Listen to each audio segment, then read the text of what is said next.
what are some things that would take some real courage when it comes to being a new mum? Now, I'm sitting here with Lucy from LucyLouMotherNurture.com, and she's here to give us some tips on, well, I guess, what is it that mums need when it comes to getting that courage? Yeah.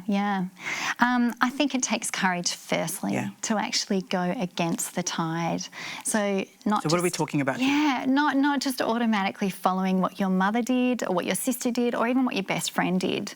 I think you really want to be able to be in a position where you're seeking the answers to the questions that you have and following that as a new mum. And that does take courage, because you're speaking up in a world that's very new and you feel all arms about anyway. But I think that takes real courage to step out and make your own choices for your family. Right. I think it takes enormous courage to even just get out of the house.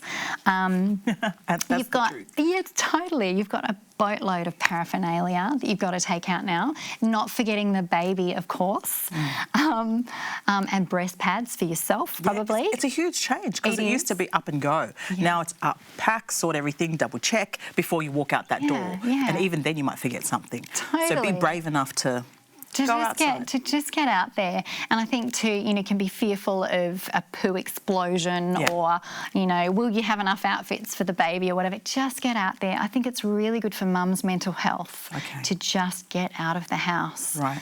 Because the days and the nights, they merge into one, don't they? Mum's exhausted. It's true. But I just encourage you, even if it's just for half an hour, take baby, grab a few bits, the best you can do, and get out of the house. The other thing would be that takes real courage, I think, is breastfeeding in public.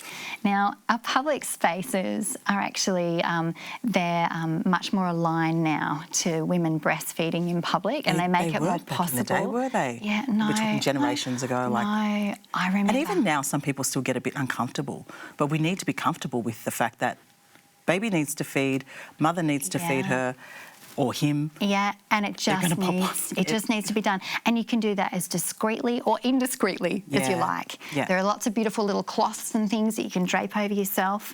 You become much more efficient as the weeks and months progress of getting baby on really discreetly, and everyone will just think you're cuddling your baby, within a few weeks. So if you're struggling and you're all arms about, I just say, Mum, take courage. You will get there in the end.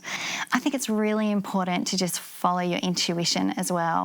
So if you're feeling that something is wrong with your baby, I'm talking about having had the baby now, but if you think that something is not quite right, but you're kind of a bit nervous because you don't want to be a drama queen and you don't want to be a hypochondriac, I would just say to you, go and seek a health professional so that they can answer the questions for you. Even if you end up turning up and they end up saying to you, hey, it's all fine, it's all good and normal, well, then that's great for your peace of mind. Because I think some mums can be embarrassed, is this normal? Oh, I don't, I hope it will just go away. Yes.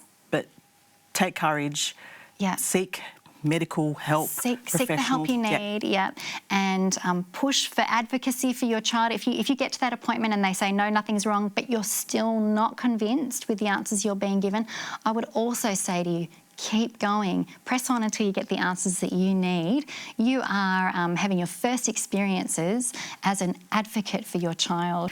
Thank you so much, Lucy, for those tips. Keep it locked right here at Mums at the Table.